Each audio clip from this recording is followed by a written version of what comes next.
इस प्रश्न में कहा गया है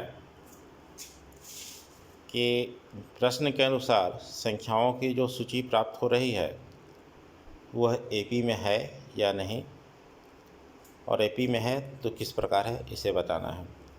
पहला प्रश्न है, प्रत्येक किलोमीटर के बाद का टैक्सी का किराया, यानी कि पहले किलोमीटर के बाद का किराया, दूसरे किलोमीटर के बाद का किराया, तीसरे किलोमीटर के बाद का किराया, इसी तरह से आगे भी। यहाँ पर नियम यह है कि पहले किलोमीटर का किराया 15 रुपया है और उसके बाद के प्रत्येक अतिरिक्त किलोमीटर के लिए किराया 8 रुपया है। दूसरे किलोमीटर का किराया अगर कि हम निकालेंगे तो 15 + 8 23 रुपया हो जाएगा।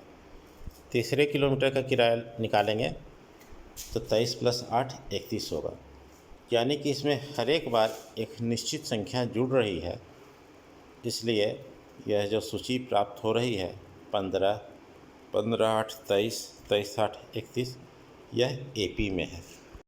इसमें कहा जा रहा है कि पंप बेलन में जितना हवा रहती है उसका 1/4 हर बार बाहर कर देता है। तो मान लिए कि शुरू में x मीटर क्यूब हवा थी, तो पहली बार में x/4 को बाहर करेगा तो 3/4x हवा बच जाएगा उसमें, यानी कि A1 का मान x हो गया, A2 का मान 3/4x हो गया।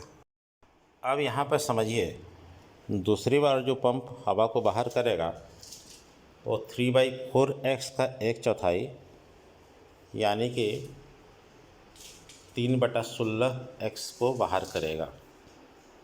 इस प्रकार A3 का जो मान आया है वो आया है 9/16x। हम यहाँ देख पा रहे हैं कि बाहर की जाने वाली हवा की मात्रा अलग अलग है, मतलब कि घटने वाली निश्चित संख्या नहीं है, वह अलग अलग संख्या घट रही है, तो इसलिए यह एपी का उदाहरण नहीं है। तीसरा प्रश्न को देखते हैं। हम लोग सभी का अनुभव है कि जैसे मिट्टी को नीचे खोदते हैं, नीचे खोदने में ज़्यादा मेहनत लगता है, वही बात यहाँ भी कहा जा रहा है कि कुआं को पहला मीटर खोदा जाएगा तो उसकी लागत आएगी 150 रुपये, उसके बाद अगला मीटर को खोदा जाएगा तो 50 रुपये उसका बढ़ जाएगा, यानी कि 200 रुपये लगेगा। फिर उसके अगले मीटर को खोदेंगे तो और 50 रुपया बढ़ जाएगा, 250 रुपया हो जाएगा। इस तरह से 50-50 करके बढ़ता जाएगा। तो इस तरह से यह स्पष्ट है कि एपी में है, क्योंकि हर बार 50 रुपये ही बढ़ रहा है। इसको लिखकर आप लोग स्वयं अच्छे ढंग से बना लेंगे। इस प्रश्न में बात हो रही है चक्रवृद्धि ब्याज की। इसके बारे में हम लोग भली भांति परिचित हैं। तो याद होगा कि इसमें प्रतिवर्ष मूलधन बदलता जाता है, बल्कि कहें कि मूलधन बढ़ता जाता है। हर एक वर्ष पिछले वर्ष के मूलधन में ब्याज जुड़ जाता है। तो यहाँ स्पष्ट है कि हर एक वर्ष अलग अलग ब्याज जुड़ेगा। परसेंट में ब्याज तो 8% है, लेकिन जो कि जिस पर 8% कैलकुलेट कर रहे हैं वो चीज़ बदल रहा है।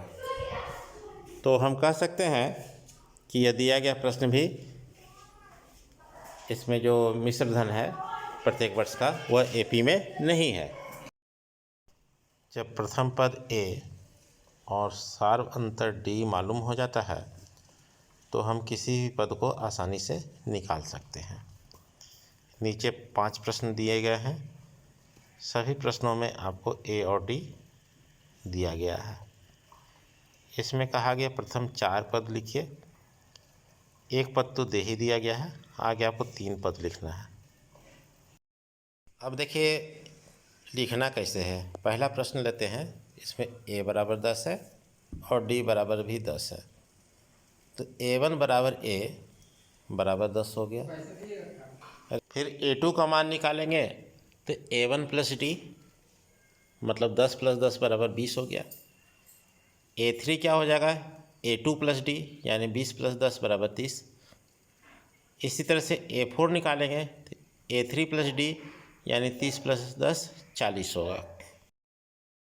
इस तरह के प्रश्न बहुत महत्वपूर्ण हैं, इन्हें अच्छे ढंग से समझिएगा।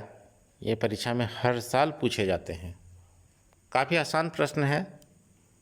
आपको ए और डी निकालना है। ए निकालना तो बिल्कुल आसान है। देख लीजिए पहला पद कौन सा है, देख के लिखना है। और डी में क्या करना है कि किसी भी पद में उससे पहले वाला पद को घटा दीजिए, जो वैल्यू आएगा वही डी होगा। सभी प्रश्न आसान है। पहला प्रश्न को हम हल करते हैं। अब देख पा रहे हैं कि प्रथम पद बराबर 3, देख के लिखना है। सार्वंतर दूसरा पद 1, उसमें से पहला पद 3 को माइनस किए तो इसका जवाब आ गया -2। प्रश्न संख्या 4 में बहुत सारे प्रश्न हैं। सभी प्रश्नों में सबसे पहले यह जांच कर लेना है कि दी गई संख्याओं की सूची एपी में है कि नहीं। पहला प्रश्न को लेते हैं जिसमें 2, 4, 8, 16 है। हम देखते हैं कि यह एपी में नहीं है, क्योंकि A2 माइनस A1 किए तो 4 माइनस 2 2 आया। A3 माइनस A2 किए तो 8 माइनस 4 आया। तो A2 minus A1 not equal to A3 minus A2, इसलिए यह एपी में नहीं है। कहीं भी आपको देख लेना है कि कहाँ पर ये बराबर नहीं आ रहा है। अगर जहाँ भी बराबर नहीं आएगा, एक भी जगह नहीं आएगा, तो यह एपी में नहीं होगा। एपी में तभी होगा जब हर जगह अगली संख्या माइनस पिछली संख्या का मान सब जगह बराबर हो। प्रश्न संख्या 4 में काफ़ी प्रश्न हैं। एक और प्रश्न को हम हल करते हैं इसमें से। अंतिम प्रश्न, इसको हल करके देखते हैं क्या आता है।